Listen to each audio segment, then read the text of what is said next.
우리는 신앙을 가진 사람으로 이 땅을 살아갑니다. 그리고 신앙을 가진 사람을 성경은 일컬어서 그리스도의 사람, 그리스도인이라고 부릅니다. 사도행전을 보면 제일 처음 우리 초대교회가 열심히 부흥하고 그리고 많은 성도들, 믿는 사람들로 채워진 후에 박해가 있었습니다. 그리고 나서 흩어지고 나서 안디옥에 있었던 그 성도들에게 제일 처음으로 붙여졌던 이름이 그리스도인이었고, 이것이 오늘날 우리에게 있어서 저 사람은 믿는 사람이야, 또는 세상 말로 하면 저 사람은 예수쟁이야 라고 할 때 그 말을 성경은 그리고 바깥에서도 공식적으로 기독교인이라고, 그리스도인이라고 일컫습니다. 우리 그리스도인은 세상 사람들과 다른 것이 있습니다. 그것은 어떤 것이냐면 우리는 구원의 완성을 향하여 나아가는 사람이라는 겁니다. 여러분, 우리 그리스도인에게 있어서, 예수 그리스도를 믿는 사람에게 있어서 제일 중요한 것은 우리는 구원의 완성을 향하여 나아가는 사람이다. 저 여러분은 구원을 받았습니다. 믿으십니까? 구원을 받았습니다. 우리가 예수 그리스도를 믿음으로 우리에게 구원이 주어졌습니다. 이미 구원은 우리에게 주어진 은혜입니다. 우리는 구원을 이미 받은 사람입니다. 그런데 이 구원의 완성은 언제 되어지느냐? 우리가 천국에 들어갈 때 완성되어지기에, 우리 그리스도인은 구원을 받은 사람이지만 구원의 완성을 향하여 나아가는 사람이다. 천국에 도착하여서 그 구원이 완성되기를, 이 땅의 삶을 때로는 우리가 끝냄으로 천국에 도착하고, 또는 우리가 정말 소망하는 것 같이 우리가 이 땅에 있을 때 예수 그리스도께서 재림하셔서 우리가 때로는 죽음을 보지 않고 그리고 들림받아서 천국에 도착하게 되는 그 일이 우리에게 구원을 완성하는 참으로 복된 일이 된다라는 겁니다. 그리고 여기에서 우리의 삶의 모든 차이가 나옵니다. 신앙인이, 그리스도인이 세상에 신앙이 없는 사람과 그리스도인이 아닌 사람과 달라지는 근본적인 원인이 바로 여기에 있습니다. 우리는 구원의 완성을 향하여 나아가는 사람이고, 신앙이 없는 사람은 구원의 완성을 향하여 나아가는 사람이 아니라는 것. 우리는 구원의 완성인 천국을 생각하고 살아가는 사람이고, 신앙이 없는 사람은 천국을 생각하지 않고 살아가는 사람이라는 것. 여기에서 신앙을 갖고 살아가는 사람과 신앙이 없는 사람과의 아주 근본적인 차이가 나타납니다. 사실 이 두 부류의 사람이, 신앙을 갖고 있는 사람과 신앙을 가지지 않은 사람이 똑같을 수 없습니다. 이 땅에서도 마찬가지입니다. 우리가 목표를 어떻게 두느냐에 따라서 우리의 삶은 달라집니다. 똑같은 목표를 갖고 있는 사람이라도 당장이 목표인 사람과 1년 후가 목표인 사람과 10년 후가 목표인 사람과 영원히 목표인 사람은 그의 삶의 모습이 다릅니다. 당장이 목표인 사람은 내가 당장 좋은 것을 위해서 갖고 있는 것을 다 써버릴 겁니다. 그래서 그의 삶의 모습이 당장은 좋은 것 같이 보이지만 내일을 기약할 수 없고 한 달 후를 기약할 수 없습니다.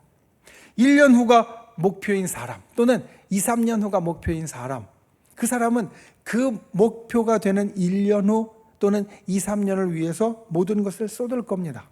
대표적으로 우리의 자녀들이 중요한 시험을 두고 있을 때, 1년 후에 중요한 시험을 본다고 할 때, 2년 후에 중요한 시험을 본다고 할 때, 거기에 목표가 딱 정해지면 거기에 갈 만큼 열심히 노력을 합니다. 그래서 가령 수능시험을 본다고 한다. 그러면 수능시험을 볼 때까지, 그게 1년이 남았건 2년이 남았건, 때로는 이제 막 시작해서 한 3년 가까이 남았건, 그 남은 시점까지 열심히 달려가려고 합니다. 그런데 그게 끝나면 어떻게 됩니까? 그냥 풀어지고요. 그 목표가 없어서 헤매거나 방황하는 일들이 실제로 생깁니다. 1년 후가 목표인 사람은 1년까지 버티려고 살지 그 이유를 생각하기가 어렵습니다. 그래서 1년 후가 목표인 사람은 1년까지는 어떻게든지 하려고 노력합니다. 10년 후가 목표인 사람, 10년 후가 목표인 사람은 그 10년을 바라보고 삽니다.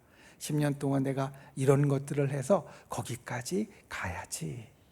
10년 동안 내가 이것을 힘쓰고 노력하고 때로는 아끼고 절약해서 여기까지 가야지.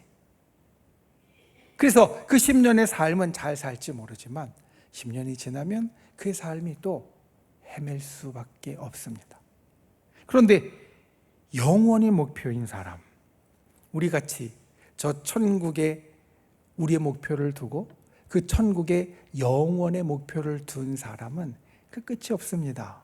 그러니까 우리의 목표는 사실 흔들리지 않고요, 무엇이 이루어졌다고 해서 없어지는 게 아닙니다. 그 영원히 목표인 사람은 매 순간 내가 그 영혼에 맞는 사람인가. 가령 1년 후에 중요한 시험을 두고 있는 우리 자녀들 같은 경우는 매 순간 내가 1년 후에 좋은 성적을 받을 그 시험을 잘 볼 만큼 내가 하고 있는가, 이게 기준이라면 우리는 영혼을 바라보고 천국을 바라보고 있는 사람이니까 내가 지금 사는 삶이 천국에 맞는가, 내가 지금 하고 있는 이 행동이 천국에 맞는가, 그 천국에 가는데 도움이 되는가, 아니면 천국에 가는데 도움이 안 되는가, 이것을 매 순간 생각하고 살기 때문에 신앙이 있는 사람과 신앙이 없는 사람은 그 모습이 완전히 달라질 수밖에 없다라는 겁니다. 죽음 이후에 아무것도 없는 것 같고 천국이 있는지도 없는지도 모르는 사람은 천국에 가는데 도움이 되는 것이 무엇인지도 모르고 살면서 그것을 생각하지도 못하지만, 천국이 분명히 있고 우리에게 주어진 하나님의 축복이라는 것을 우리가 알고 분명하게 믿는 신앙의 사람은 내가 지금 하는 것이, 내가 지금 예배를 드리는 것이, 기도를 하는 것이, 이 행동을 하는 것이, 때로는 내가 갖고 있는 돈을 이렇게 쓰는 것이 그 천국에 맞는 것인가 맞지 않는 것인가를 우리는 계속해서 생각하기 때문에 세상 사람들과는 전혀 다른 삶을 살게 된다는 겁니다. 여러분, 그래서 사실 요한계시록은 우리에게 유익한 책입니다. 사실 요한계시록은 성경 가운데 논란이 제일 많은 책입니다. 왜냐하면 아직까지 이루어지지 않은 일들을 기록하고 있기 때문에 그 이루어지지 않은 일들을 어떻게 해석하고 받아들이냐가 사람마다 차이가 있고요. 그래서 이게 옳은지 저게 옳은지, 때로는 목사님들이나 그 요한계시록을 해석하는 다른 분들이 한 말씀을 갖고도 전혀 다른 해석을 하기도 하니까 아주 논란이 많은 책입니다. 그래서 굉장히 조심해야 하고, 그리고 정말로 주의 깊게 살펴야 하는 책이 계시록입니다. 그러다 보니까 사람들이 좀 멀리하게 되었습니다. 아이, 그래, 여기에는 잘못된 이야기들이 혹시라도 있을 수 있고, 내가 성경을 잘못 알아서 행여나 내가 믿음을 잘못하면 잘못된 대로 가져갈 수 있으니까 아예 멀리하는 게 좋아.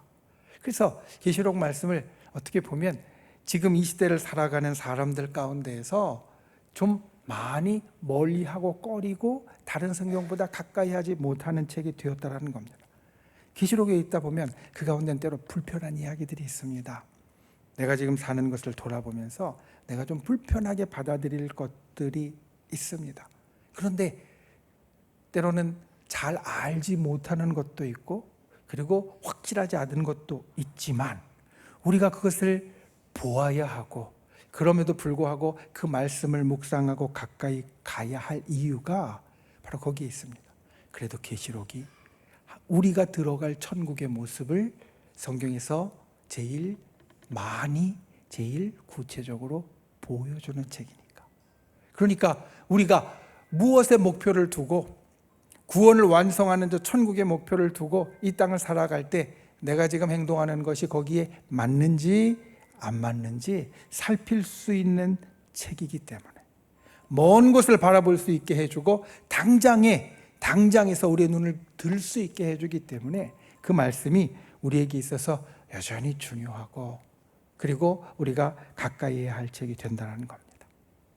이와 같이 우리가 이 땅을 살아가면서 주님 앞에 우리의 신앙의 삶, 하루하루의 삶이죠. 천국을 바라보면 어떠해야 할 것인가? 오늘 빌립보 교회에 주시는 말씀, 우리가 보는 2장의 말씀도 사실 그러한 겁니다. 그리스도인이 이 땅을 살아가면서 구원을 받은 자로, 구원의 완성을 향하여 나아가는 자로 우리에게 무엇이 있어야 할까? 2장의 처음부터 그 말씀을 해주고 있는데, 오늘 우리에게 주는 말씀은 아주 중요한 두 가지를 이야기를 해주고 있습니다. 천국을 바라보고 사는 사람이, 천국을 목표로 나아가는 사람이, 구원의 완성을 이 가슴에 담고 살아가는 사람이 이 땅을 살아가면서 가져야 할 모습. 저 여러분이 오늘 빌립보서 2장 14절부터의 말씀을 가지고 그것을 기억하고 새기는 귀한 은혜가 있기를 예수님의 이름으로 축원을 드립니다. 첫 번째, 원망하지 마십시오. 오늘 말씀의 제목이 첫 번째는 원망입니다. 14절 말씀은 우리에게 이렇게 제일 처음 이야기합니다. 모든 일에 원망과 시비가 없이 하라. 천국을 바라보고 사는 사람, 구원의 완성을 향해 나아가는 그리스도인 신앙인은 원망하지 말아야 한다라는 말입니다. 사실 우리가 이 땅을 살면서 우리가 어쩔 수 없이 경험하는 많은 일들이 있습니다. 누구도 아프고 싶지 않지만 아픈 일이 우리에게 반드시 있고요. 누구도 슬프고 싶지 않지만 슬픈 일이 우리에게 반드시 있습니다. 원망도 마찬가지입니다. 원망, 누구도 원망하고 싶지 않을 겁니다. 오늘 말씀도 하지 말라고 했습니다. 그런데 우리가 살면서 반드시 경험하는 것이 원망입니다. 물론 사람의 성품에 따라 좀 다를 수 있습니다. 원망하기 좀 쉬운 성품을 갖고 있는 사람이 있고요. 또 원망할 만한 일이 있어도 허허하고 웃어 넘길 만한 성품을 가진 분들이 있습니다. 한 일에 대해서, 똑같은 일에 대해서 똑같이 원망하는 것은 아닙니다. 누구는 원망하는 사람이 있는가 하면 누구는 똑같은 일 갖고도 원망하지 않을 수도 있습니다. 그런데 그렇게 좋은 성품을 갖고 원망하지 않는 사람도 그렇다고 해서 그의 삶에 원망할 일이 0이냐, 하나도 없느냐? 그건 아닙니다. 살다 보면 아무리 좋은 성격을 갖고 평탄하게 사는 사람도 반드시 원망할 일이 생기게 됩니다. 그러니까 우리가 이 땅에 신앙을 갖고 살아가는 사람으로서 반드시 우리에게 닥치는 일 가운데 하나가 원망하고 때로는 시비가 있는 겁니다. 그때 어떻게 해야 하는가? 오늘 말씀은 원망과 시비가 없이 하는 것이 우리에게 맞다라는 겁니다. 원망하고 불평하는 것은 사실 그 원망과 불평을 듣는 사람을 굉장히 불편하게 만듭니다. 마음을 힘들게 만듭니다. 내가 누구를 원망하면 그 원망을 듣는 사람은 저 사람 왜 나한테 이런 얘기를 한대? 이러면서 마음이 굉장히 불편해집니다. 때로는 그것 때문에 화가 나기도 하고요. 그것 때문에 싸움이 생기기도 할 겁니다. 그런데 원망을 좀 잘하는 사람은 사실 그 원망을 듣는 남을 불편하게 할 뿐만 아니라 나도 불편하게 만드는 겁니다. 이런 말이 있습니다. 내가 누구를 향하여서 안 좋은 이야기를 할 때 그 이야기를 제일 먼저 듣는 사람이 누구냐? 바로 나라는 겁니다. 내 이야기가 그 사람의 귀에 도착하기 전에 먼저 내 귀에 도착하니까, 제일 가까우니까 먼저 내 귀에 도착하니까 무슨 안 좋은 얘기, 나쁜 이야기를 할 때 그 이야기를 제일 먼저 듣는 사람은 자기 자신이 되고, 그 원망하는 것이 마음이 좋은 것이 아니기 때문에 남을 불편하게 만들기 전에 나를 불편하게 만들고, 남에게는 이야기 한 번에서 원망의 말이 나가게 되지만 나는 머릿속에서 한 번이 아니라 10번, 20번 생각하게 되어지니까 내가 제일 불편하게 되어진다는 겁니다. 그래서 원망하는 것, 불평하는 것은 사람에게, 다른 사람에게도 좋지 않지만 나에게도 좋지 않습니다. 그리고 신앙적으로도 좋지 않습니다. 성경에 보면 가장 많이 원망하고 불평했던 시기가 있습니다. 하나님의 백성이 가장 많이 원망하고 불평했던 시기, 언제냐면 광야에서 했습니다. 출애굽하고 광야에서 살아갈 때 하나님이 만나로 먹여주시면 왜 매일 이 풀떼기만 먹냐고 원망하고요, 메추라기로 고기를 먹여주시면 맨날 똑같은 거 주냐고 불평하고, 물이 없어서 물을 내주면 왜 이것밖에 안 되냐고 불평하고, 불평의 모습이 제일 많이 드러나는 것이 바로 거기입니다. 출애굽해서 광야에서 처음에 살아갈 때. 그래서 그들은 불평을 하다 차라리 우리가 다시 애굽으로 돌아가서 종살이하는 게 낫겠다, 이런 이야기까지 합니다. 그런데 하나님은 그것을 어떻게 보시느냐? 그냥 자기의 삶의 불편함에 있어서 원망하고 불평하는 것이 아니라 하나님의 인도하심이 마음에 들지 않는다라는 것으로 하나님은 말씀하십니다. 그러니까 우리가 삶에서 원망하고 불평하는 것은 단순히 그냥 내 마음이 편치 못해서 말로 하는 것이 아니라, 신앙적으로 본다면, 믿음의 눈으로 본다면 하나님께서 나를 인도해 가시는 길에 대해서 내가 마음에 안 드니까, 하나님이 나를 인도해 가시는 그 여러 가지 일들이 내 마음에 안 드니까 하나님 앞에 불만을 갖고 있는 것을 표현하는 것이 바로 불평과 그리고 원망이 된다는 겁니다. 그러니까 불평과 원망의 반대편에 무엇이 있냐면 감사와 기쁨이 있습니다. 감사와 기쁨의 반대편에 있는 게 불평과 원망입니다. 하나님께서 나를 인도해 주시는 것에 내가 좋은 마음을 갖고 하나님 감사합니다, 내가 좋은 마음을 갖고 마음이 아주 좋아지는 기쁨의 반대편에 있는 게, 하나님이 왜 도대체 이렇게 해주시는지 몰라, 나 마음에 안 들어 라고 이야기하는 게 원망과 불평이기에, 오늘 우리 신앙을 갖고 살아가는 사람, 특별히 하나님이 인도하시는 그 천국이라는 구원의 완성을 향하여 나아가는 사람은 이 원망과 불평이 없이 하는 것이 맞다라는 겁니다. 여러분, 우리가 하나님의 인도하심대로 걸어가서 천국에 도착하는 것을 절대로 잊지 않으시기 바랍니다. 주님이 우리를 인도하시는 길을 따라갈 때 우리가 구원의 완성에 도달할 수 있다는 것을 잊지 않는 분들이 되시기를 바랍니다. 그런데 지금 하나님의 인도하심이 마음에 안 든다고 내가 원망하고 불평하면 결국 천국으로 인도하시는 그 길이 마음에 안 든다고 불평하는 것이 되어지는 것이고, 우리 믿음의 사람이 하지 않아야 할 일이 되어진다는 겁니다. 원망과 불평은 하나님이 지금 나를 인도하시는 것에 대한 불만이다. 성경이 우리들에게 이야기해 주시는 이것을 기억하고 우리 입술에 그와 같은 것을 없이 하는 분들이 되시기를 바랍니다. 특별히 우리가 이 땅을 살면서 우리 마음에 이 원망과 불평이 들 때가 있습니다. 아까 말씀드렸듯이 모든 사람이 다 마음에 안 드는 일을 경험합니다. 그런데 여러분, 원망과 불평할 일이 생겼을 때 원망과 불평을 할 것이 아니라 믿음의 사람은 어떻게 해야 되느냐? 여러분, 나에게 지금 힘든 일이 생기고 나에게 지금 괴로운 일이 생겼을 때 우리는 뭐 해야 됩니까? 뭐 해야 됩니까? 네, 기도해야 됩니다. 원망과 불평할 만한 일이 생겼을 때 우리가 입술로 원망하고 불평하는 것이 아니라 그것을 기도의 제목으로 받아들이고 주님 앞에 간구하는 사람이 되어야 한다. 우리가 믿음의 길에서 기억해야 될 것이 바로 이것입니다. 하나님의 인도하심에 대해서 불만을 드러낼 것이 아니라, 주님, 이것은 지금 나에게 좀 힘든 일입니다, 이것을 해결하여 주시고 이 안에서 하나님의 역사를 보여달라고 기도하는 것이 우리 신앙의 사람, 믿음의 사람, 천국을 향하여 나아가는 사람이 해야 될 일이라는 겁니다. 원망하지 않는 분들이 되시길 바랍니다. 그리고 원망할 만한 일이 생기는 것 같으면 기도하는 분들이 되시길 바랍니다. 원망의 소리를 내 입술 밖으로 내는 것이 아니라 그것이 기도와 간구의 소리로 나오는 저와 여러분이 되시기를 예수님의 이름으로 축원을 드립니다. 두 번째, 자랑이 되십시오. 오늘 말씀의 첫 번째가 원망이었다면, 그래서 원망하지 않는 것이 우리 그리스도인 신앙의 사람에게 있어서 좋은 모습, 하나님이 바라시는 모습이었다면, 두 번째는 무엇이냐?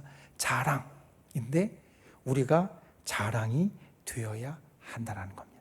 오늘 말씀에 보면 15절에 이렇게 이야기합니다. 너희가 흠이 없고 순전하여 어그러지고 거스르는 세대 가운데 하나님의 흠없는 자녀들로 그들 가운데 세상에서 빛들로 나타난다. 그리고 더 뒤에 보면 17절과 18절에 보면 너희 믿음의 재물과 섬김 위에 내가 전제로 드려질지라도 내가 함께 기뻐할 것이니 너희도 함께 기뻐할 일이 되어진다. 이 말씀의 후반부는 무엇을 이야기하냐면 그리스도인들이 이 땅을 살아갈 때 첫 번째로는 도덕적으로도 바른 삶을 살아야 된다는 것을 일러주고요. 그 도덕적으로 바른 삶을 살아가는 것이 우리 믿는 사람들에게 그리고 하나님에게 기쁨이 되고 그리고 그것이 복음을 전하고 영혼을 구원하는데 정말로 큰 도움이 된다는 겁니다. 여러분, 우리가 이 땅을 살아가면서 믿음만 있으면 되지, 믿음만 있으면 되지, 뭐 착한 일까지 해야 돼, 때로는 이렇게 생각하는 분들이 있습니다. 그래서 교회 생활은 열심히 하는데 교회 바깥에 나가면 세상 사람들과 별로 구분되지 않게 생활하는 사람들이 있습니다. 남들과 똑같이 때로는 거짓말하고 또 때로는 술수를 쓰고 또 때로는 별로 좋지 못한 모습을 보이는 신앙의 사람들이 가끔 있습니다. 그런데 오늘 말씀은 그게 아닙니다. 어그러지고 거스르는 세대 가운데 우리는 어떻게 살아야 되느냐? 흠없고 순전하게 사는 사람이 되어라. 신앙의 사람은 도덕적으로도 세상 사람들이 볼 때에도 착하고 그리고 잘못이 없고, 흠이 없다는 것은 잘못이 없고 순전하여서 정말로 괜찮다라고, 저 사람 참 좋은 사람이라고 이야기 들을 수 있는 삶을 살아야 한다. 그 이유가 말씀드린 대로 그 모습이 이 세상의 빛과 같은 모습이 되어서 영혼을 구원하는 모습이 되어지기 때문입니다. 여러분, 우리가 영혼을 구원하고 전도하는 것이 참 중요합니다. 주님께서 우리들에게 맡겨주신 일입니다. 그래서 우리 여름에 지금 우리 전도부가 공식적으로는 함께 나가서 전도하는 것을 잠깐 멈추고 있지만, 그래도 우리 전도부에 있는 권사님 집사님들 가운데는 여전히 개인적으로 전도하는 분들이 있습니다. 참 귀한 겁니다. 복음 전하는 것은 우리에게 있어서 반드시 있어야 될 일이고 주님이 우리에게 제일 많이 원하시는 것이 되어집니다. 그런데 복음을 전할 때 제일 걸림돌이 무엇이냐? 복음을 전할 때 제일 걸림돌이 무엇이냐? 내 가까운 사람 가운데 교회 다니는 사람이 있는데 그 사람이 잘 못 살 때, 교회 다녀도 저 사람 같이 된다면 난 가고 싶지 않아요.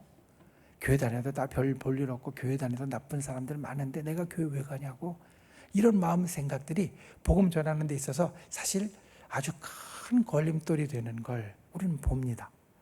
반대로 이야기하면 내가 직접 말로 예수 믿으세요, 우리 예수 믿고 천국 갑시다 라고 직접 말하지 못해도 그 주변에 예수 믿고 참 잘 사는 사람들, 괜찮게 사는 사람들이 많으면 사람들의 마음에 저절로 그런 마음이 든다는 겁니다. 나도 저 사람 같이 교회 가면 잘 살 수 있겠지, 착하게 살 수 있겠지, 좋게 살 수 있겠지. 그런 마음으로 하나님께 영광 돌리고 그리고 구원의 길로 나오게 된다는 겁니다. 그래서 우리가 그와 같이 흠이 없고 순전하게 사는 모습이 필요하다. 세상 사람들을 구원하는 우리에게 제일 중요한 일을 이루기 위해서 우리가 정말 순전하고 흠이 없게 잘 사는 모습이 필요하다는 겁니다. 그리고 이것은 우리에게도 도움이 됩니다. 왜냐하면 그리스도의 날에 자랑할 것이 있게 된다. 생명을 밝혀서 그리스도의 날에 자랑할 것이 있게 된다. 이 말은 내가 그와 같이 흠이 없고 순전하게 사는 것이 생명을 구원하는 일이 될 뿐만 아니라 내게 그 천국에 들어가는 그 순간, 구원을 완성하는 그 순간, 하나님이 우리를 심판하시는 그 순간에 내가 자랑할 것이 되고 하나님께서 나에게 상급을 주실 것이 되고 하나님께서 나에게 정말로 좋은 것으로 갚아주시는 이유가 된다라는 겁니다. 나에게도 좋은 일이고 그리고 세상에도 좋은 일이기에 우리에게 그와 같은 삶을 살아라 이야기합니다. 그리고 더 중요한 것은 그 자랑이 나 혼자만 있는 것이 아니다. 오늘 말씀에 사도 바울이 빌립보 성도들에게 너희가 자랑할 것이 있어서 하나님 앞에 믿음의 제물로 드려지는 것을 내가 기뻐한다라고 말합니다. 그러니까 우리가 자랑이 될 때 정말 중요한 것이 있습니다. 어떨 때는 내가 이 정도면 착하게 사는 거야, 이 정도면 흠이 없고 순전하게 사는 거야. 이 정도면 하나님이 보실 때도 괜찮다고 하시겠지. 내가 나의 자랑이 되는 것이 중요하지만 그것과 같이, 아니 더 중요한 것은 다른 사람이 볼 때, 특별히 믿음 안에 있는 사람이 볼 때, 아, 저 권사님은 진짜 좋아. 저 장로님은 진짜 괜찮아. 저 집사님은 진짜 잘해. 이렇게 다른 사람이 자랑할 수 있는 제목이 될 수 있어야, 그래야 오늘 바울이 빌립보 교회 성도들 향해 이야기하는 것 같이 주님이 기뻐하고 우리 모두가 기뻐하는 제목이 된다는 겁니다. 저 여러분이 그런 분들이 되시길 바랍니다. 다른 사람의 자랑의 제목이 되시길 바랍니다. 친구에게, 아무개야, 우리 교회에 이런 장로님이 있는데, 이런 권사님이 있는데 얼마나 좋은지 몰라. 너도 옆에서 보면, 너도 와서 보면 진짜 내 말이 그렇다라고 이야기할 거야. 정말로 괜찮다 저분. 그렇게 이야기할 수 있는 사람이 될 때, 그렇게 이야기할 수 있는 사람으로 나아갈 때 우리가 오늘 말씀처럼 모두의 기쁨이 되는 사람이 된다. 저 여러분이 그와 같은 분들이 되어서 정말로 하나님의 자랑이요, 교회의 자랑이요, 성도의 자랑이요, 세상의 자랑이 되는 귀한 분들이 되실 수 있기를 예수님의 이름으로 축원을 드립니다. 말씀을 맺습니다. 천국을 향하여 살아가는 우리가 천국을 목표로 날마다 우리의 삶을 비추어 보아야 하는데, 오늘 말씀 가운데 두 가지를 특별히 이야기합니다.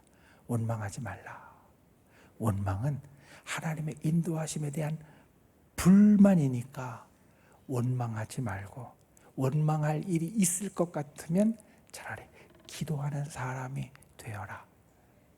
하나님의 인도하심을 받아들이고, 그리고 주님 앞에 원망이 아니라 감사와 기쁨으로 나아가는 저와 여러분이 되시기를, 그리고 기도로 나아가는 귀한 분들이 되시기를 예수님의 이름으로 축원을 드립니다. 두 번째, 자랑이 되십시오. 내가 나의 자랑이 되고, 내가 내 옆에 있는 다른 분들의 자랑이 되고, 내가 세상의 자랑이 되는 그것을 마음속에 항상 가지고 그와 같이 살아가려고 힘쓰는 저와 여러분.